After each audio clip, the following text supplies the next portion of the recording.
What's up? What's up? Didn't see you there. Oh, an oldie but a goodie. An oldie but a goodie. Roll the intro. Boom.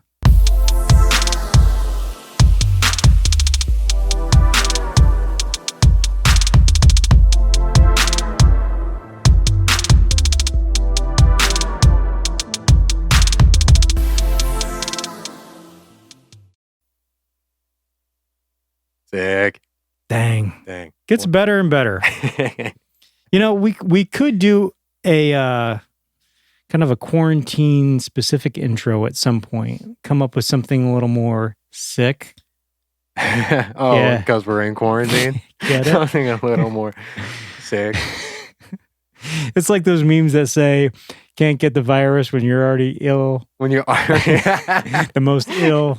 You're already the illest. Illest. So I could bet you could probably, hopefully you can see I'm lower my head. Yee. Last episode, I had an issue with them. Yeah. There is no issue. I don't know. I'm just. Well, they still I'm still wearing. They still the haven't merch. sent you the free hat. Yeah, I'm still wearing the merch because. So there still is an issue. Because it's nice. I'm not mad at them. I was just curious. You know, I really thought you'd have more courage to take on a multinational corporation. It's see, if I cared that much, I would. The fact is, why would I? Listen, first of all, it's free, so it don't matter. I didn't pay for it. If I paid for it, I'd be upset. We need to get my wife on the case because, like, whenever we have an issue where Verizon overcharges us or something like that, or you know, the cable bill, like, Yeah. I sick her on them, and like we get a free month. We get all kinds of stuff. See, I just don't. I mean, I care, but like at the end of the day, it's a hat, right? Like it's probably all about your perspective. You know what I mean? Yeah. Yep. So yeah, that is why the Yee hat is still on my head. I'm not boycotting them. I'm just disappointed in them. Yeah. I mean, you're loyal, which is admirable. Yeah. But you know what? Sometimes you got to take a stand. Through the ups and the downs. Yeah. But yes, sir. we got a lot planned for this episode. I think we do. We have a lot going on here. So we have so many ideas from the quarantine that just bottled up inside us, and it's like trying to pick just the right one. I got this one while I was hiking in the woods. Really? I've been doing a lot of hiking because like I'm quarantined, furloughed. Yep. Which is going to be changed here soon. I'm going back. But while I was like, I do a lot of hiking, and you know, I bring my Bible and sit in the woods and read. And as weird as that may sound, it's like what better place to look at God's work than being surrounded by God's work? Yeah, that's awesome. And observing things. I mean, and now it's getting a little warmer. It was for the first part cold. of May. It was snowing, cold. and which is weird. I don't recall snow in May. Living around here my whole life. I also I don't remember bees that sting you and kill you, but yeah, here we are. Murder hornets. Here we are. Yeah. Anyway. 2020, you never know what's going to happen, you know. So before we said that we were going to talk about some biblical stuff. We were. And we're going to transition to that from a reaction video that Steve is going to react to. This song that Steve is going to watch, I like a lot. And then I'm going to give you a warning here. It's a very, very heavy metal song. So if you have a heart condition, volume warning. Maybe turn the volume down or skip ahead 3 minutes. It's a good song. And it's actually, you can see some like biblical aspects in the song, but I'll touch on that afterwards. Mm-hmm. But yeah, I don't know. I used to listen to this band a lot when I was in high school. So a long time ago. Yeah, a couple. Sure, it's been years. But yeah. So Steve's gonna listen and he's gonna see if he can pull out some of the lyrics. And I showed this song to him before, but he never actually listened to it. So this is what we're gonna see. And hopefully, now I have to listen because we're filming because we're reacting, and we're reacting. Hopefully he likes it. Hopefully you guys like it, and hopefully we get it recorded the right way. If not, we'll just kind of figure it out. Yeah. So, all right, let's do this. Let's go. Let's go and start. Hey, he looks like you. He's got a hat.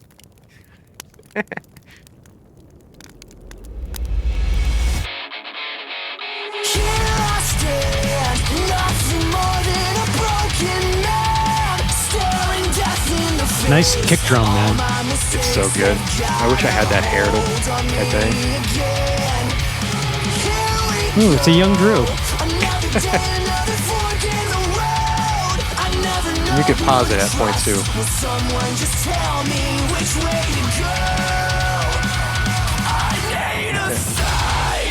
I need a sign. I need a miracle.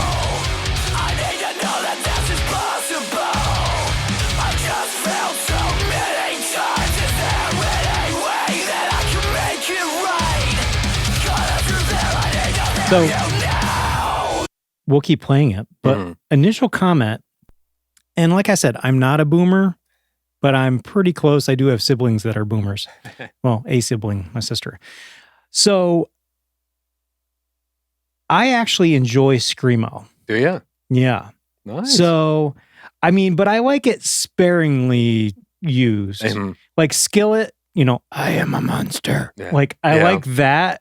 But then there's some like singing. And so these guys, I'm liking it. Like, I don't mind. Now, if the entire thing was Screamo. Yeah. You know what I mean? Yeah. There's definitely a fine line for me too with stuff like that. Yeah. But I have an appreciation for it because it's really hard. Oh, it's hard. It's hard. Like, I don't know how these guys do it. Yeah. It takes years to figure out how to do that. So I don't know if you caught any of those words, right? So let's recap some of the words. I mean, they weren't that hard to understand, at least for me, but. So the verse that we listen to is, "Here I stand, nothing more than a broken man, staring death in the face. All my mistakes have a hold on me again. Here we go, another day, another fork in the road. I never know who to trust. Will someone tell me where to go?" And then when he screams, he says, "I need a sign. I need a miracle. I need to know that this is possible. I failed so many times. Is there any way that I can make it right?" And then the last line is, "God, if you're there, I need to hear you now." So that's good. All right, let's continue.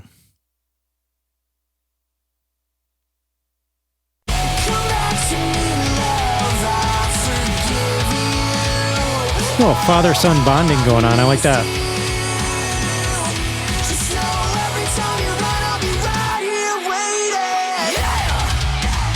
Like, great rhythmic stuff going on there. Yeah, it's awesome. Totally digging it. I don't think I could play that stuff. It's probably so much fun to film this music video. Yeah.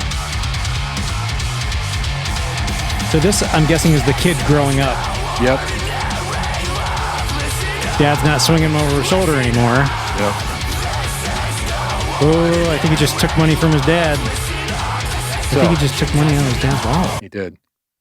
Did you catch? I'm glad my kids would never, ever, ever do that. Okay, go ahead. Did you catch any of those lines in the chorus there? No. Read them for us. So the last line of the verse is, "God, if you're there, I need to hear you now." And then the chorus is, "Come back to me, love, I forgive you. Oh, how I've missed you. Just know every time you run, I'll be right there waiting." And then the breakdown is, "This is no ordinary love. Listen up. This is no ordinary love. This is unconditional." And wait a minute. I just got goosebumps because I feel like this video goes along with the lyrics. Yeah. I feel like there's a father and a son. When the son's little, they're very close. And then as the son grows up, he sort of grows away and starts doing some bad stuff. The father still loves and cares.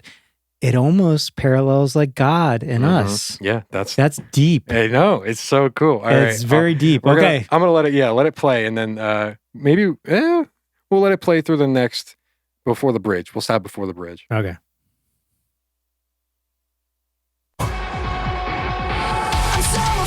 That's a bad crowd. I can tell already.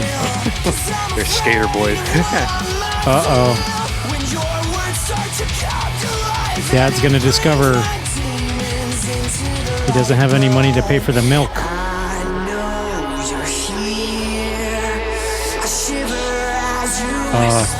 His son's using the milk money to buy something bad.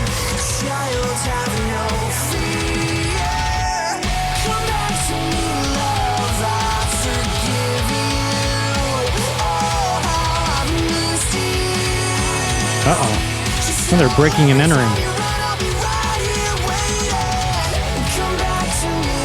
They want to go to the band's show in a junkyard.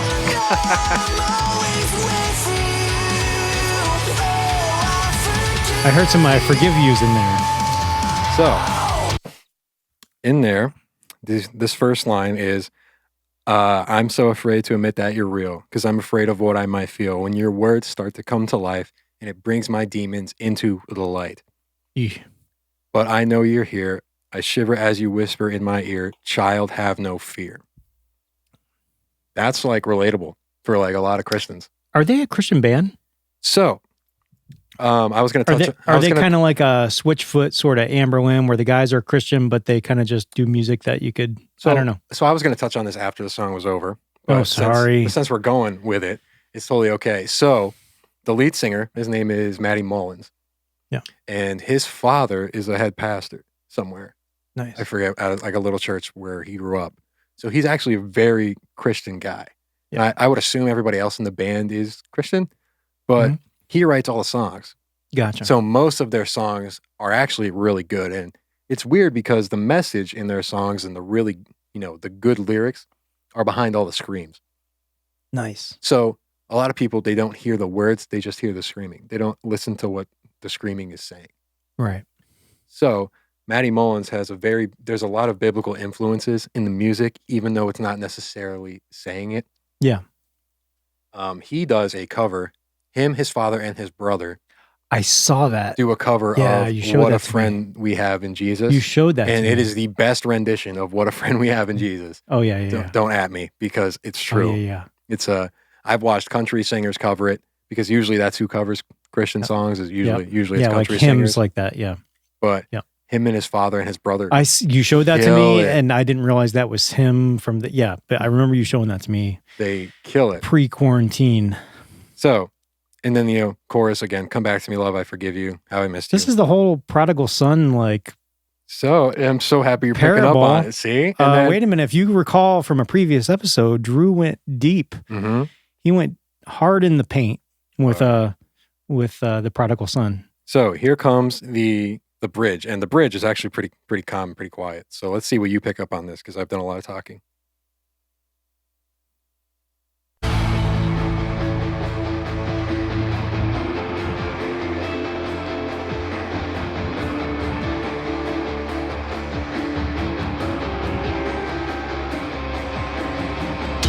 Faith in things unseen, unsure of what to believe, just dying to be loved, when love's right in front of us. We give up on our hopes and dreams, and let doubt take everything. The door will open when we realize we don't hold the key. I tried to save myself, but I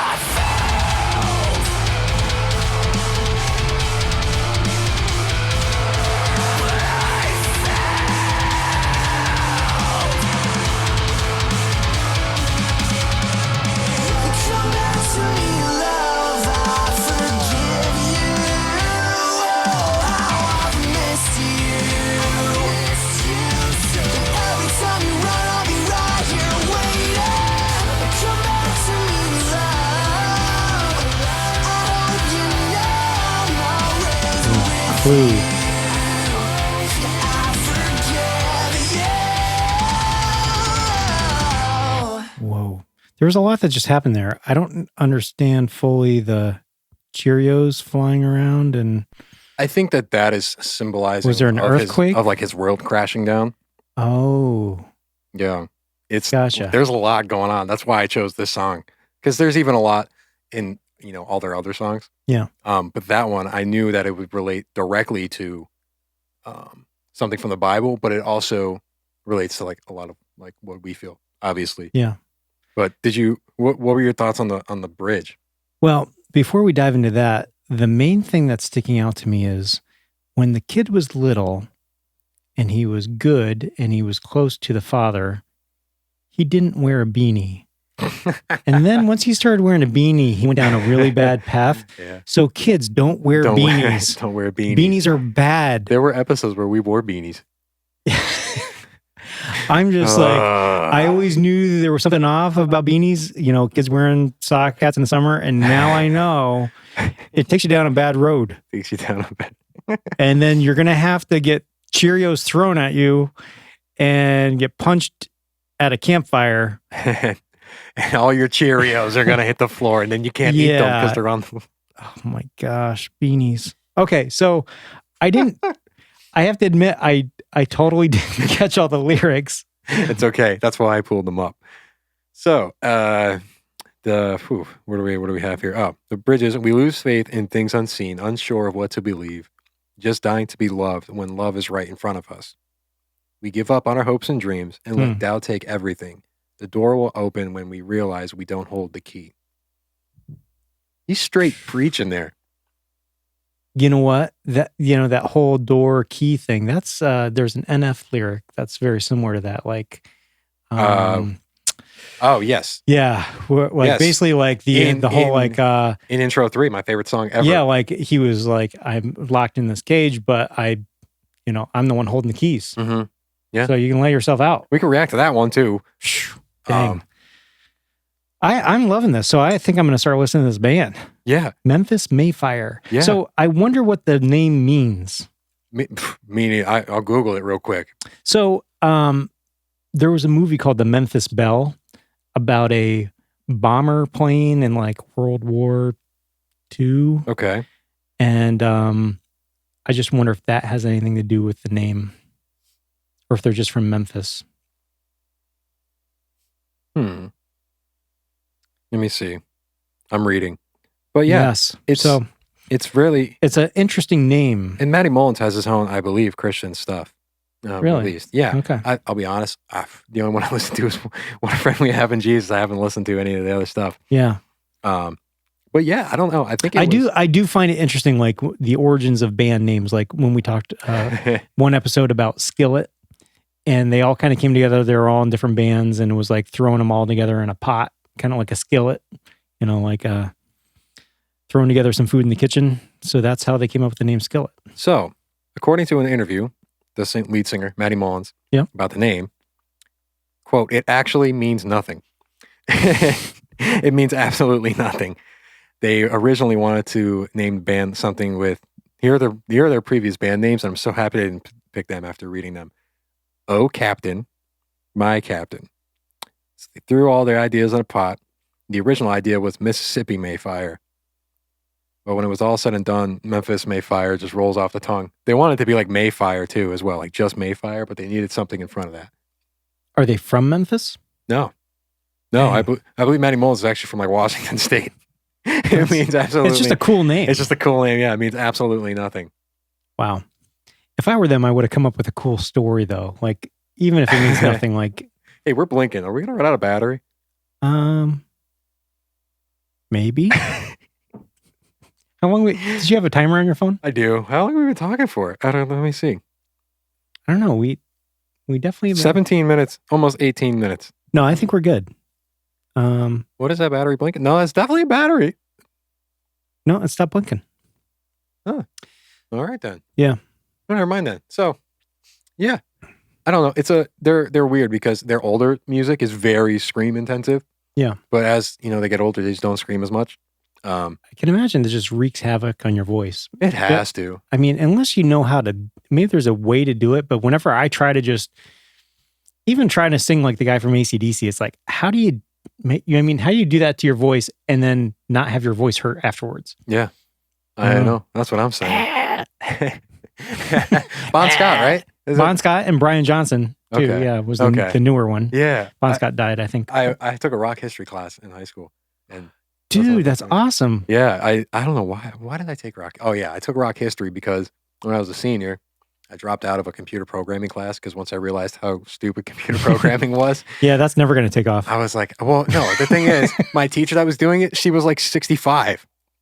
I'm like, I want to learn how to make video games, not not just sit here. So then that's when, like, I don't know. That's why you can't teach me about stuff I want to know, boomer. That's why I took it. I took the class because I was like, oh, I want to learn how to make a video game. I think that'd be pretty cool. And then once I realized like how mundane it was, yeah, I was like, this sucks. like, props to all the game programmers out there because they literally sit there and just look at a blank screen for. But honestly, like, I think the tools, like when I first when I was in high school, they did actually have computer programming on Apple IIe's long before the Macs.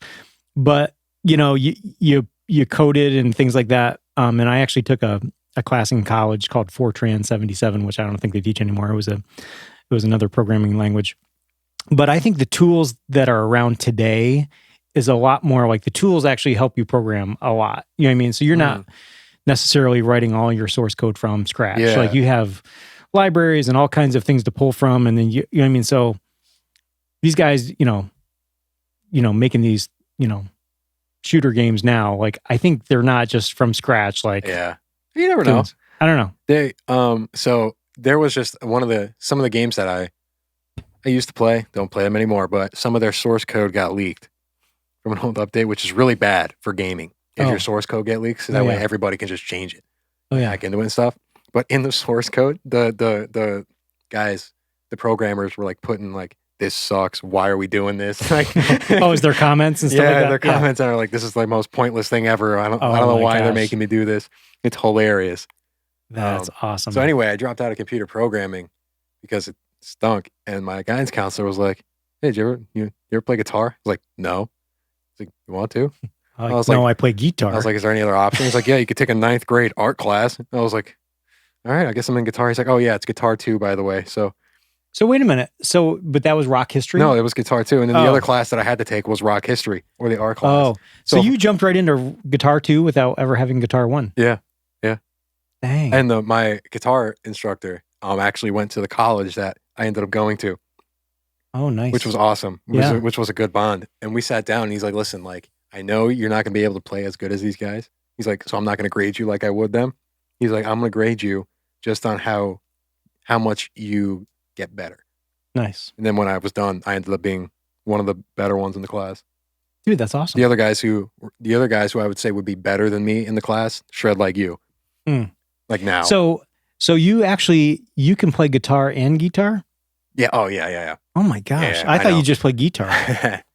So yeah, it was awesome. I mean, it's the best thing I ever chose to do. Now that got me here and all that stuff. So I'll tell you, one of those classes when I was in high school that has helped me my entire life, and I feel like if they don't teach it in school anymore, they should.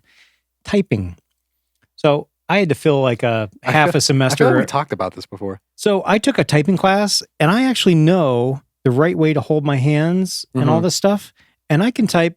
At one point, I timed myself with some of those programs, like 60 words a minute, 65 words a minute, which is not like, super fast, but way faster than people that just use 2 fingers. So I do not. I took a typing class in 6th grade, but halfway through it, I'm trying to find this just so you know. Halfway through it, my teacher got arrested. She got arrested for money laundering, so she stole a bunch of money from my school. and here's the book. Here's the book of her actually going to a prison. So I know she wrote a book while in prison. So basically, my typing teacher got arrested. Are you serious? Halfway through the year and got sent to a federal prison, and she wrote a book about how to navigate a federal prison.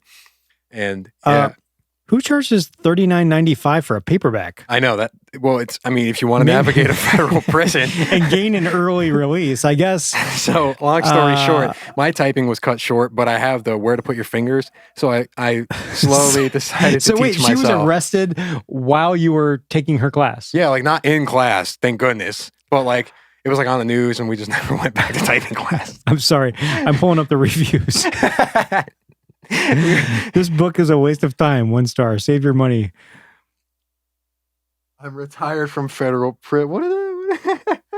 I'm retired from the Federal Bureau of Prisons, and this book is nothing more than another inmate scamming future inmates and their families out of a few bucks. So yeah, it was she got she money laundered a bunch of stuff from the school.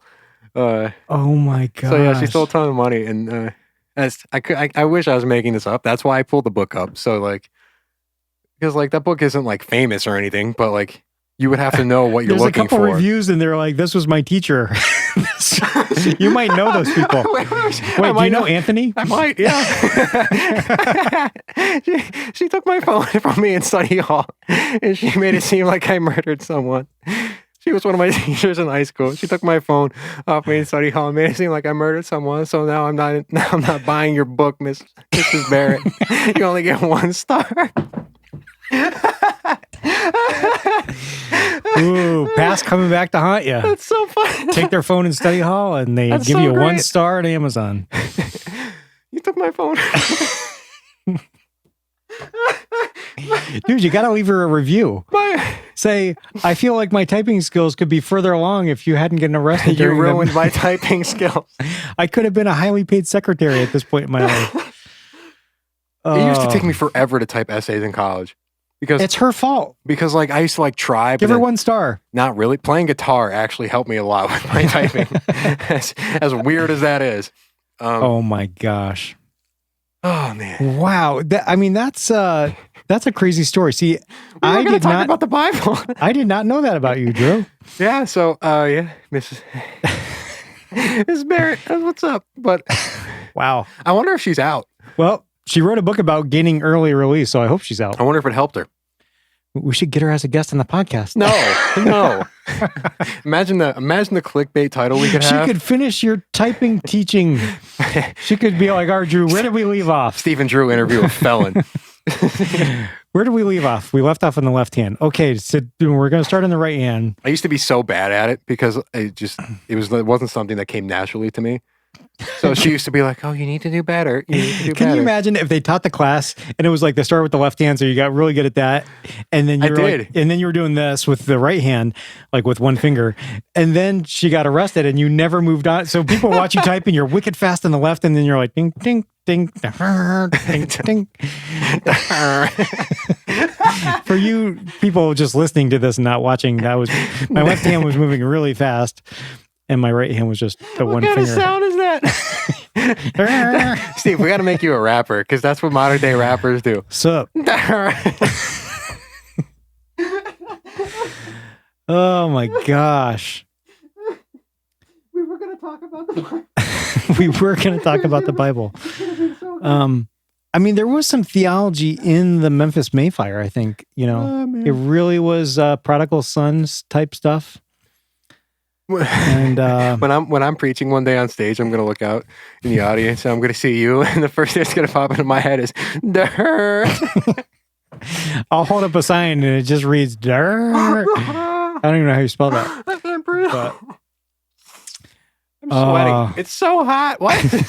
I'm gonna be the guy with like a flashlight or a mirror or a laser pointer out in the crowd, like just kind of like, and like you're gonna like it's going to distract you and you're going to lose your place. And no, I can't get that out of my head now. Oh my God. So Joe Young was live on our church's Instagram a little bit ago. And I don't know if you were watching it. I did watch it. But he was like, yours had more theology than this. He was like that. He was like, "Sup guys? We got some Foo Fighters playing in the background." And I was like, "Foo Fighters? I'm a Christian man." I saw your he didn't at first he didn't know it was me. So when he read it, we were talking to him afterwards and he was like, "Oh, it's Drew saying this?" Oh my gosh. But when he said it, at first he was gonna be like, "No, it's not. It's actually this rock band." But like when he read it was me, he was like, "No, Drew, it's not a Christian band." Yeah. We lost total control of this episode. I do feel like for being on a church live page, like it was just a total like hang thing, which is fine. Yeah, which is totally cool. I don't care. I rate yours higher. Your lives higher on a spiritual level. But no offense, Joe Young. The only thing what else I was gonna say? It's talking about stupid live chat stuff. We're at church live stream last week. Our pastor was like, "Yo, gentlemen, let's get involved. I know there's a couple of us that watch. Goes, guys." Because mostly the ladies only comment on the church live stream. Like, "Guys, we got comment and stuff." And Steve and some of the guys in church are having their own just conversation in the comments. No, because the Pastor Dan, said something about, we're fat Christians. And the one guy's like, I take offense to being called a fat Christian. and he's like, I prefer the term husky. And then he's like talking about the sermon and he's trying to get us involved. Well, it's the Sermon on the Mount. And Dan goes, no, it's 18 points. And I'm like, that's a lot. So I commented like 18 points is a lot because most pastors don't, if we're supposed to be like Jesus, maybe their sermons are supposed to have 18 points. I don't know, but. And they're just being Steve and me having sort of a position. It's like, the Sermon on the Mount. It's pretty relatable. And then somebody in the term's like, I don't prefer the term fat. I prefer husky. And I'm just like, oh boy, what is that? What is that on the screen? we're about to hit our limit, I think. So let me check it. All right, 5-second break. 5-second break. All right, we're back. Are we back? Are you still reading reviews? There's one more funny one. And somebody abbreviated their name, but I'm pretty sure I know who this is. I can't believe you didn't go to the comments or the reviews. I'm pretty sure I know who this is. She tried to teach me how to type on the computer, on a computer keyboard in 7th grade. That's it. That's all it is. And I'm pretty sure I know who this is. Oh my gosh. Man. Reconnecting with old friends through Amazon reviews. I'm so happy I brought this up. Wow. So yeah, I'm not making it up. It's a total thing. I didn't say a word. So she doesn't remember me because I never talked. Yeah. As weird as that is now. Yeah, we can't shut you up now. I mean, gosh. Trying to picture you quiet. I prefer the term husky. Quote Steve in the chat. At church. So what do you think about bringing on more guests? We're going to have someone in next episode. Yeah. Which is going to be fun. Joey Young has lots of siblings. And we've had on Seth the Hater. Mm-hmm. We've had on Joey himself. Mm-hmm. But there are more. We may, we may bring them on. We should try and transition this into, never mind. I got it. We're going to talk about the Bible for a little bit, at least for like 10 minutes, even if it's something small because we're running out of time. Oh, you mean this episode? Yeah. So okay, there you go. Let's work in some theology. You want to be on the episode, right? But sometimes you don't feel like you just have it in you. You don't feel like you're enough to be on this episode. Because, let's be real here. I mean, you look at me and Steve, and yeah, it's intimidating. When you look at Steve, we've said this before. You think of Ferrari, right? You think of the peak typical, especially when he's on ultimate male vitality. This is the perfect male specimen right here. You definitely see Steve on. As perfect, right? And a lot of us don't feel that way. Somebody in the Bible, big leader in the Bible, didn't feel that way. His name was Moses. Ooh. And Moses is the writer of the Old Testament laws, which is relevant to us today. Yeah. Because that's what Jesus came to say, hey, no, you're doing it wrong. You don't need to live. He was the writer. He was not the author. He was not the author. He was the one who wrote them down. God was the author. Yes. Inspired. So Moses he was born, he was an Egyptian man. No, he was not Egyptian. He was an Israelite. And he was born under an Egyptian, he was born in a time in Egypt where the Israelites were slaves.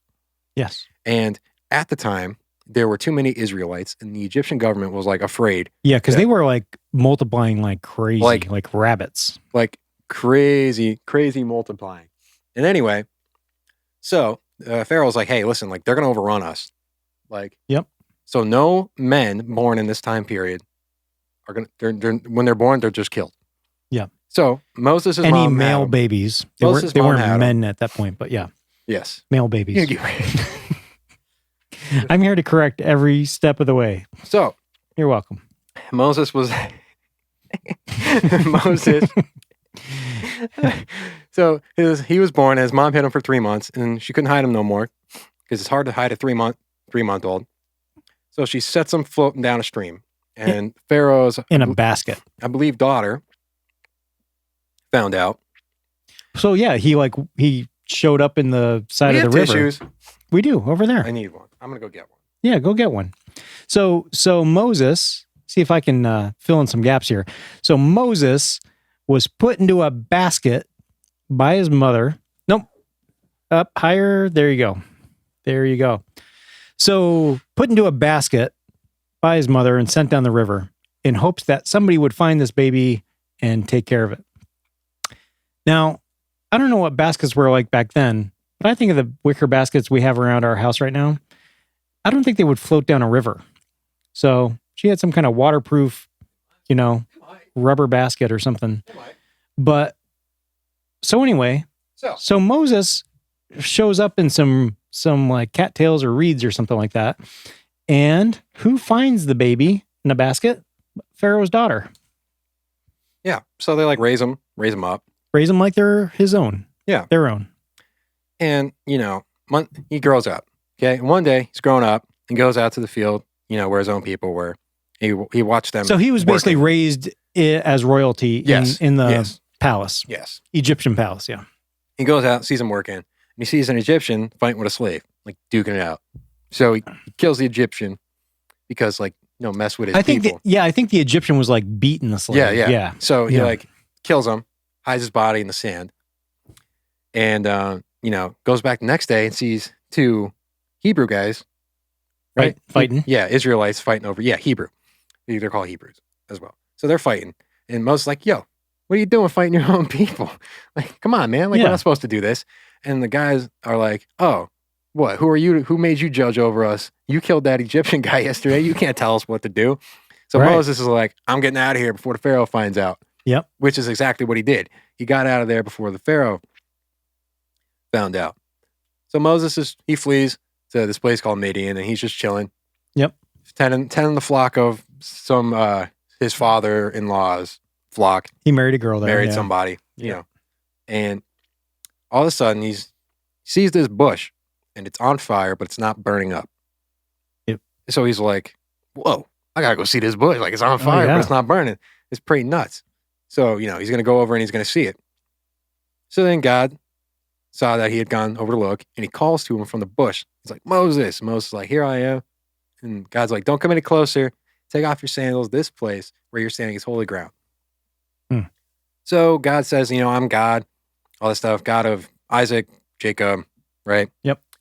And he goes, "I have indeed seen the misery of my people in Egypt, and I've heard them crying out because of their slave drivers, and I'm concerned about their suffering. So I've come down to rescue them from the hands of the Egyptian and bring them up and out of the land into a good and spacious land." And he goes, "I'm sending you, Moses, and you're going to go get them out of there."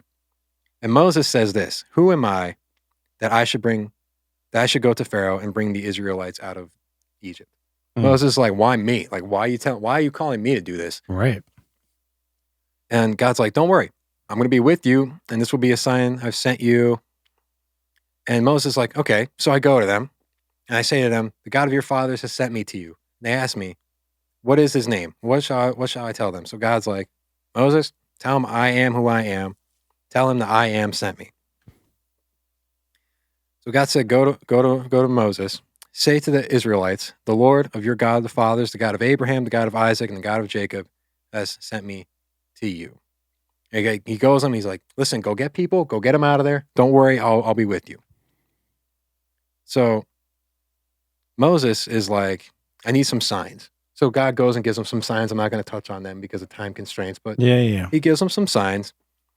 And Moses is just like, "Are you sure that you want me to do this?" Like, he's given God every excuse in the book as to why he can't do this. He's like, "I really can't speak." So Moses had like a speech impediment or like a stuttering problem. He's like, "I'm not," what's the term for it? There's a term for it. Basically, he's like, "I can't speak." Yeah. So God's like, "Fine. Your older brother, Aaron, you can have him. He'll speak for you." Oh, here it is. Moses says to God, "Pardon your servant, Lord. I have never been eloquent, neither in the past, nor since you have spoken to me. I am slow of speech and in tongue." So God's like, "Who gave human beings their mouth? Who makes them deaf or mute? And who gives them sight and makes them blind? Is it not me?" The guy that you're talking to. So he's like, "I will help you speak and I will teach you what to say." And then Moses is like, "No, just listen, just send somebody else." So God was mad at Moses here. He's like, "What about your brother Aaron? I know he can speak well. He's already come to meet you and he's going with you." So long story short, I'm not going to cover all of this, but Moses goes and he ends up leading the Israelites out of Egypt. Yep. The whole time with the help of Aaron. And the thing there are some plagues there along the way. Yeah, there's a lot of stuff I didn't talk about. Yeah. There's a lot of stuff that I didn't talk about because time constraints. Yeah. But eventually Moses does it. He does. And we're all called to do something through God, and God wants us all to do something. And a lot of times, you say, "Why me?" Right. You say like, why do I have to do this? Why did you call me? I can't do this. I can't speak. I don't. There's like, if you're some people, you're called to music and you don't play an instrument right now. Right.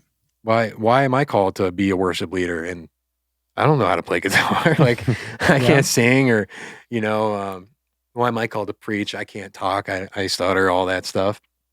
Why am I called to lead? I was never a good leader. But when you're called, you're doing it. You're gonna do it. Right. There's if it's God's will, no matter how much you fight it, like Moses, it's gonna be done. Yeah, like why would God call two bald guys to do a podcast? Exactly. Like, we don't have hair like Joey Young, but here we are. We're just being obedient to the calling. Yeah. And like a lot of us, and Moses is very anxious here. And a lot of us can relate to Moses because of how anxious that he is. Mm-hmm. Because like, he doesn't want to do it because he's scared because he killed somebody. He doesn't want to go back to them because he thinks he's going to get killed. And he doesn't want to go back because he knows that he's flawed. And he knows that people know that he's flawed. Yep. So he's like, why can I lead these people? I'm not perfect. And a lot of people can relate to Moses because God, why am I going through this right now?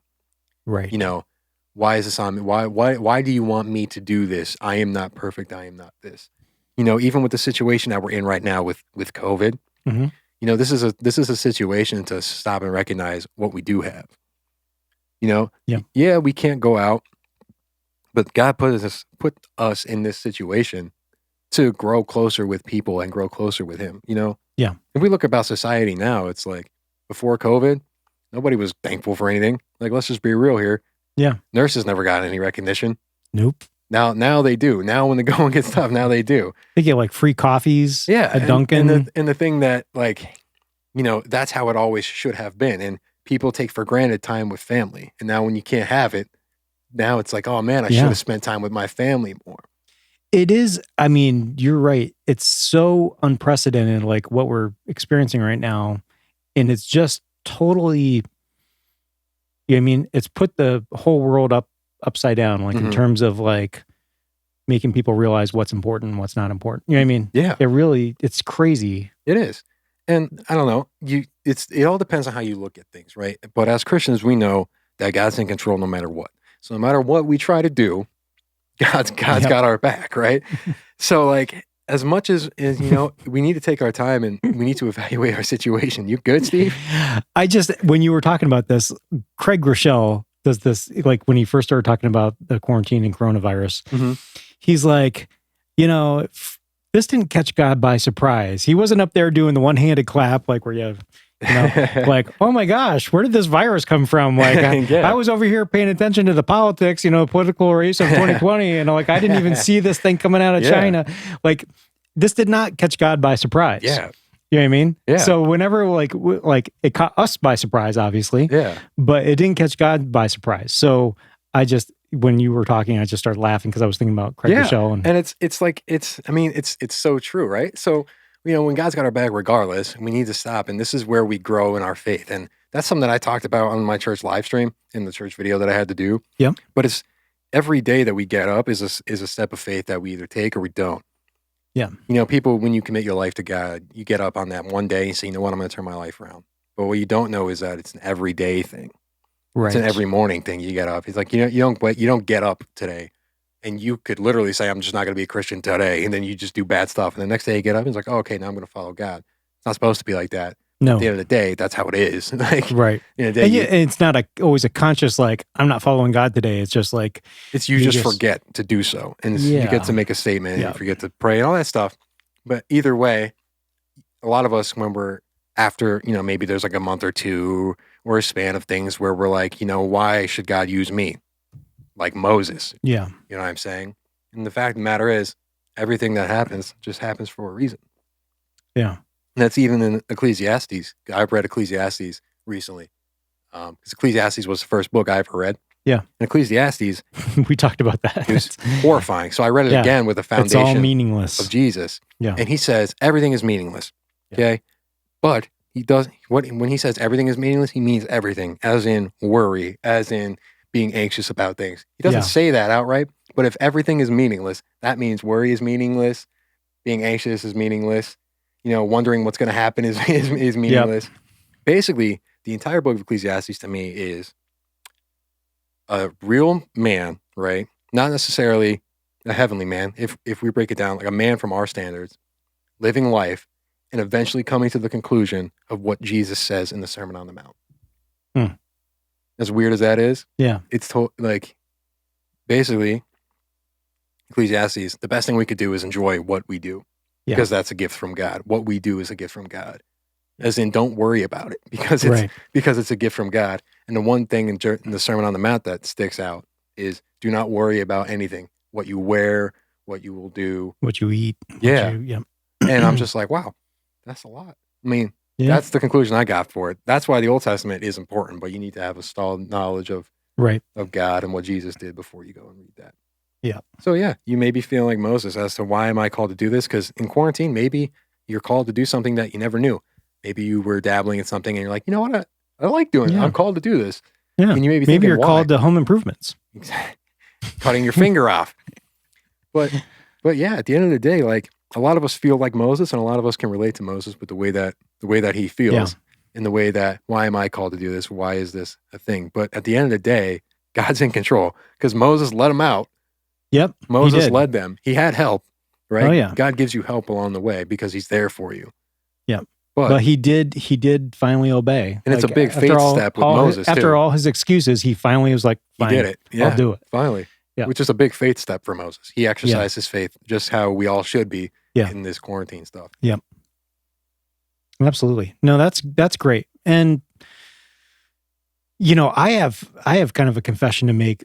Like, since this whole quarantine thing happened, like if you recall back some earlier episodes in the year, we were doing book reviews and I had set this goal of reading a lot of books this year and really just spending a lot of time in prayer and reading. When the whole quarantine thing hit, somehow I got into this like home improvement mode because we've been in this house for 6 years and there was a lot of stuff that had not been done that we thought we'd get done the first year. So being kind of the type A personality that I am, like driven to just check things off a to-do list, I developed this entire list of like home projects that got to get done because we're not running around to sporting events after work. We're not doing all this stuff that we would normally do that always, and my wife and I play in a band. And so we had gigs and the weekends. And so like, I finally was like, now's my chance to get stuff done. And so outside of working my job, which I can work from home, every other waking moment has been like projects. And so I haven't been like this bored person that's like, like most people are like during the quarantine, like I'm bored. I'm like, I haven't been bored at all because I set out this huge, I set out these goals for a huge amount of like remodeling stuff. But what has fallen by the wayside in that is all my reading. Like the weird thing is like, I'm theoretically supposed to have all this extra time right now and I'm reading less than, because when I sit down to read, I'm like, you know what, I should really put a second coat of paint on that wall that I was just, you know what I mean? Like, and it's really weird that I'm actually going backwards on some of the stuff that I started out pre-quarantine. And that's in the screw tape letters. Yeah. There you go. See? So this, I'm being real with you. This is all about real podcast till the day we die. This is all about being real. And so I'm being real. So I need to, my wife, tries to tell me to stop doing stuff and I don't listen very good. And especially when you're me and you and are always bouncing. Right. So I'm going to make a concerted effort really here to just get back to where I was and reading more, reading the Bible, reading a lot of the books that I want to get read this year. And listen, I'm not saying I'm staying on track all the time too, because heaven knows I played Xbox an absurd amount of hours. But it's just a weird time right now, right? It's so like, weird. Like a week goes by and I'm like, has it been a week already? It just seems like, it's so strange. So even though we feel like Moses and we feel lost and we don't know why we're called to do something right now, you are, and regardless of how you feel about it, with regards to Moses, God's going to do it. Yeah. So I hope Drew and I being real with you, still you can relate to that and then you can still go after what God's calling you to. Yeah. Because at the end of the day, it's going to happen regardless of you like it or not. Yeah. And if you don't think you're equipped, if you don't think you have, you know what I mean? Moses also didn't think he was equipped. Yeah. And that's why he was so good, because he didn't have any sort of bias to go off of. Right. He said, I'm not good enough, so I'm just going to trust God. Yeah. And that's That's how we should all and that's actually there's a scripture that's like, God's strength will be shown through your weakness kind of thing. Yeah. So where we're weak, because we can't boast about it. And then it's God. Yeah. So I think it was a good transition. That was good. This was a good episode. We had some metal music. We had some theology. We had a lot of comedy. I thought it was hilarious. I thought it was hilarious too. It was jam-packed episode. Yeah. And we talked for about 51 minutes now. So oh my gosh. Yeah. On that note, I'm Drew. I'm Steve. Thanks for watching. Stay classy.